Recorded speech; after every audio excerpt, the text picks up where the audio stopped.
Welcome back to Crazy Bill's Garage, and today we're going to see how well this kit here will work on shining up this light. Oh, alright, change of plans, wrong video.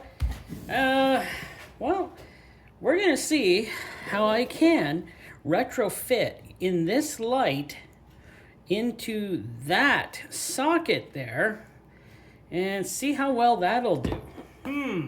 So, these are just a normal set of fog lights I got off of Amazon. They were good price, and they were like what I kind of wanted to fit inside of this lamp housing.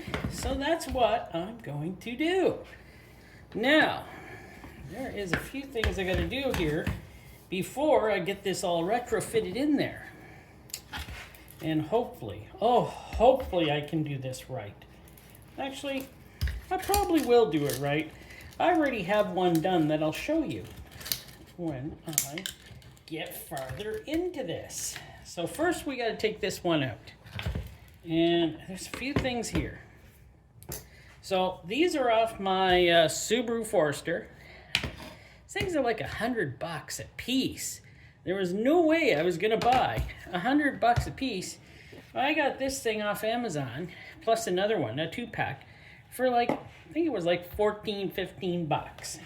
So of course I'm gonna try to do a retrofit. But first, I gotta get this out. And, oh my, yeah, things don't seem to be going well there, do they? They seem to be quite, well, I don't know. Maybe I can, come on. Now there's glue. Oh, this thing is a wreck. Well, let me get this thing unhooked here. So there we go. I got her, there's little plastic tabs there. You got to pinch down to be able to get her out. So there we go. We got that out. Get that out of the way. We don't need it anymore at all. Look at this stuff. Oof. This is not in good shape, is it? Wow. We got some, oh my word. This thing is a wreck. Can we get this light out? There, let's see. I don't need this plastic part. So there we go. So far, so good. I'm gonna do this one too. You know what? I'm just going to leave the rest.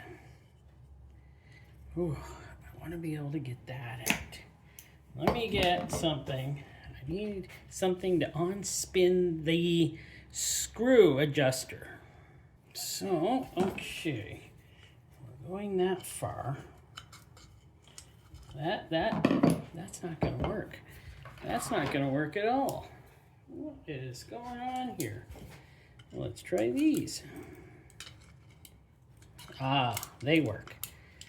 As you can see, well, I'll show you when I get them out. They're pretty rusted up. So, the screw is pretty rusty.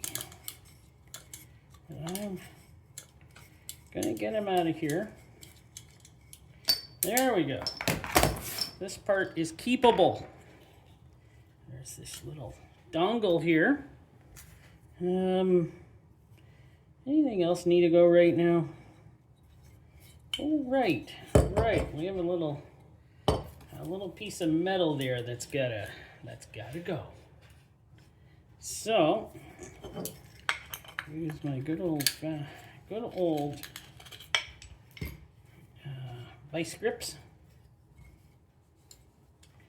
and hopefully I'll be able to get a grip on that and rip it out of there.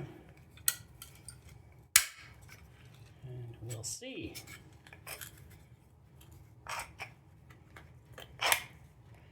Well, let's get in there.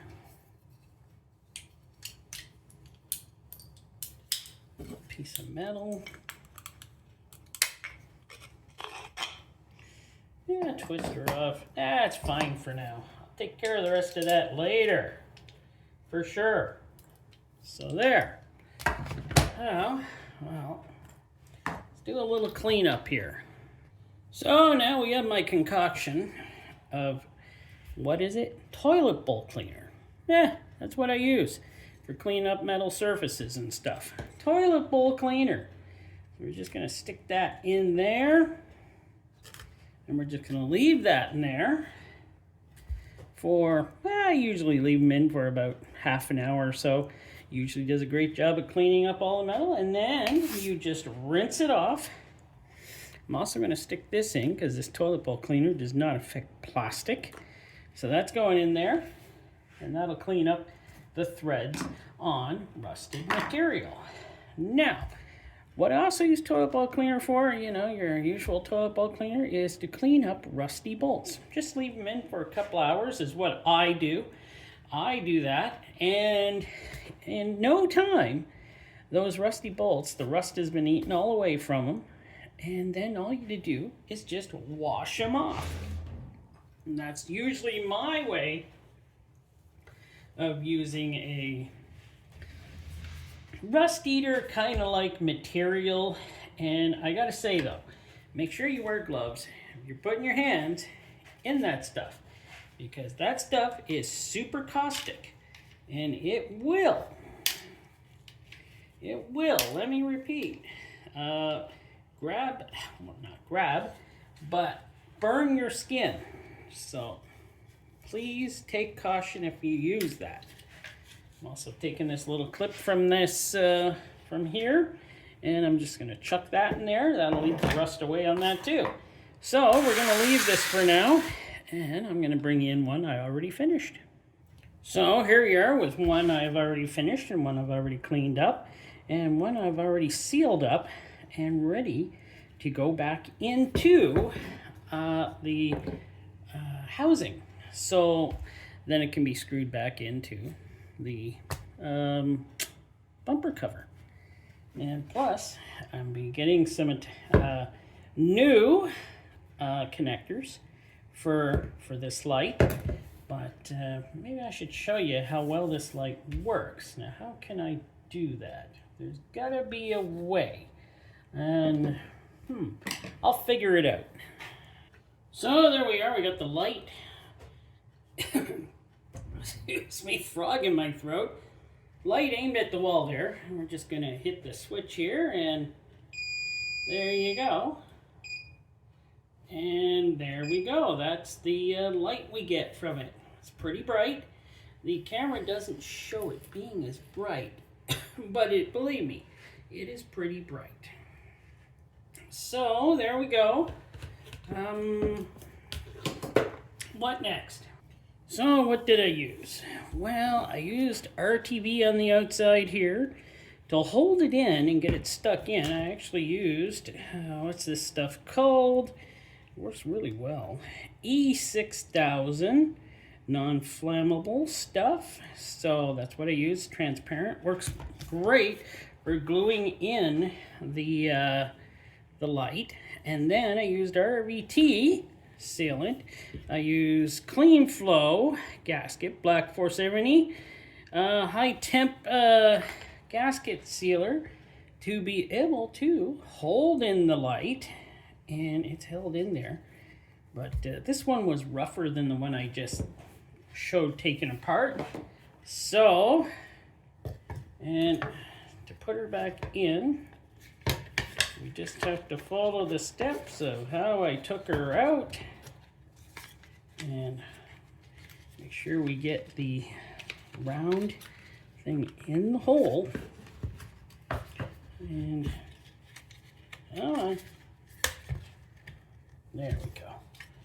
And we got this one over here. We got this one, and there we're clipped in. We're not in fully though. Are we?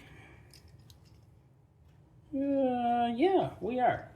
We're fully clipped in, and after I do some adjusting, after it's on the car, I will adjust it with the back adjuster here, and we will get her all set up. It has a Phillips hole in here so you can adjust it back and forth.